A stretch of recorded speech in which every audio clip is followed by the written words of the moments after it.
नमस्कार दोस्तों लोकसभा में इस बार जो नेता चुनाव जीत करके आए हैं उनमें से कई ऐसे हैं जो आपस में रिश्तेदार हैं और ख़ास तौर पर उत्तर प्रदेश में समाजवादी पार्टी में अखिलेश यादव खुद सांसद बने हैं, उनके 3 भाई सांसद बने हैं और अखिलेश की पत्नी भी सांसद बनी है।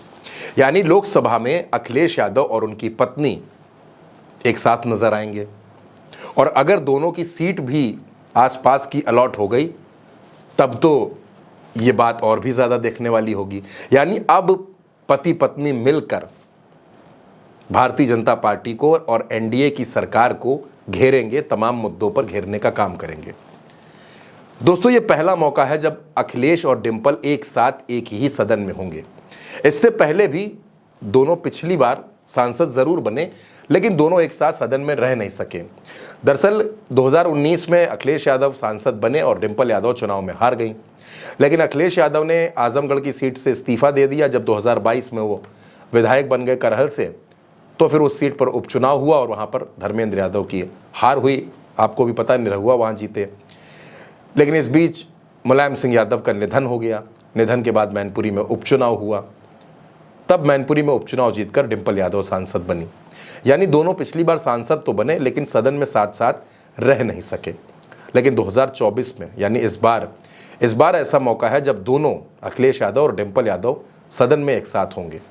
अखिलेश यादव कन्नौज से सांसद बने हैं, उन्होंने करहल से इस्तीफा दे दिया है और डिंपल यादव मैनपुरी से सांसद बनी हैं। इसके अलावा अखिलेश के 3 भाई धर्मेंद्र यादव आजमगढ़ से, आदित्य यादव बदायूं से और अक्षय यादव फिरोजाबाद से, ये तीनों भी सांसद बने हैं। यानी समाजवादी परिवार के 5 लोग सदन में होंगे। दोस्तों इससे पहले कई बार ऐसा मौका आया, जब मुलायम सिंह संभल से सांसद थे तब अखिलेश यादव कन्नौज से सांसद बनकर पहुंचे। जब धर्मेंद्र मैनपुरी के सांसद थे तब अखिलेश भी कन्नौज के सांसद थे। उसके बाद धर्मेंद्र बदायूं के सांसद थे, उस वक्त भी अखिलेश यादव सांसद थे। हालांकि बाद में उन्होंने इस्तीफा दे दिया था क्योंकि वो उत्तर प्रदेश के मुख्यमंत्री बन गए थे। लेकिन दोस्तों जिस तरह से इस बार पति पत्नी की ये जोड़ी देखने को मिलेगी, ये रिकॉर्ड अखिलेश यादव और डिंपल यादव के नाम दूसरी बार दर्ज हुआ है। पहला जो रिकॉर्ड है, ये दूसरा रिकॉर्ड इन्होंने बनाया। पहला रिकॉर्ड बिहार से आने वाले पप्पू यादव और उनकी पत्नी रंजीत रंजन के नाम है। वो दोनों एक ही सदन के सदस्य रहे हैं, 2 बार रहे हैं, लेकिन दोनों की पार्टियां अलग अलग थीं। अखिलेश यादव और डिंपल की पार्टी एक ही है और इस बार भी पप्पू यादव और रंजीत रंजन दोनों सांसद हैं। फर्क इतना सा है कि पप्पू यादव निर्दलीय सांसद बने हैं लोकसभा के लिए और रंजीत रंजन कांग्रेस से राज्यसभा के सदस्य हैं। यानी दोनों संसद में होंगे लेकिन एक सदन में नहीं होंगे। लेकिन अखिलेश यादव और डिंपल यादव, ये पति पत्नी, ये जोड़ी, ये दोनों सदन में एक साथ होंगे, एक साथ बैठेंगे और मुद्दों पर, तमाम बातों पर ये नरेंद्र मोदी और उनकी सरकार को घेरते हुए नजर आएंगे। दोस्तों डिंपल यादव रिकॉर्ड वोटों से जीतकर मैनपुरी से सांसद बनी है। अखिलेश कन्नौज से सांसद बने हैं। इसके पहले भी डिंपल यादव 2 बार कन्नौज से सांसद रही हैं और अब वो दूसरी बार मैनपुरी से सांसद हैं। डिंपल यादव की, अब अगर आप डिंपल यादव के भाषण सुनेंगे, अगर आप डिंपल यादव की जिस तरह से वो बीजेपी पर हमला बोलती हैं, तो उसमें काफ़ी बदलाव आए हैं। और अखिलेश के अंदाज आप जानते ही, अखिलेश किस तरह से सत्ता को घेरते हैं।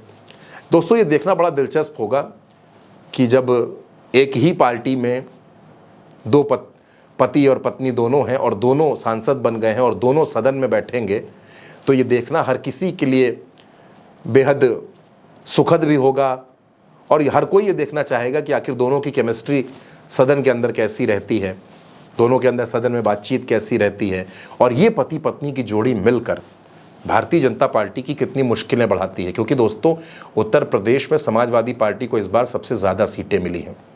37 सीटों पर समाजवादी पार्टी के प्रत्याशी चुनाव जीतकर सांसद बने हैं और सदन में समाजवादी पार्टी की महिला ब्रिगेड भी पूरी ताकत के साथ नजर आएगी। चाहे वो इकरा हसन हो, प्रिया सरोज हो, डिंपल हो, रुचिवीरा हो, कृष्णा पटेल जो बांदा से चुनाव जीत करके आई हैं। यानी बेहद रोचक और बेहद दिलचस्प इस बार का सदन होने वाला है और वो भी तब जब भारतीय जनता पार्टी के पास बहुमत नहीं है। भारतीय जनता पार्टी बैसाखियों की सरकार पर है। ऐसे में सदन में किस तरह से समाजवादी पार्टी और विशेष तौर पर अखिलेश यादव और उनकी पत्नी डिंपल यादव किस तरह बीजेपी को घेरेंगे, ये भी देखने वाली बात होगी।